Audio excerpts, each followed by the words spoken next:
Kendaralun, pengamat komunikasi politik Jamiluddin Ritonga angkat bicara terkait Anies Baswedan yang telah mendapatkan tiket bakal calon presiden atau capres.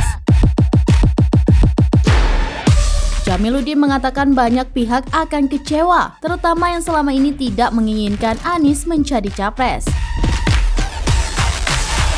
Menurutnya, kelompok yang tidak ingin Anies maju di pemilihan presiden 2024 akan terus berupaya menggagalkan sampai mantan Gubernur DKI Jakarta itu resmi didaftarkan sebagai capres di Komisi Pemilihan Umum atau KPU.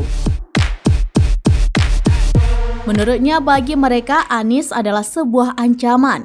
Jamiluddin menuturkan koalisi perubahan harus terus mencermati gerakan pihak-pihak yang selama ini anti Anies.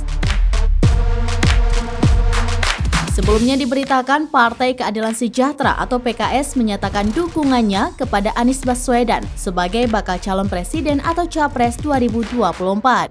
Wakil Ketua Majelis Syuro PKS Muhammad Sohibul Iman mengatakan dukungan itu diputuskan atas keputusan Dewan Pimpinan Tingkat Pusat atau DPTP Majelis Syuro.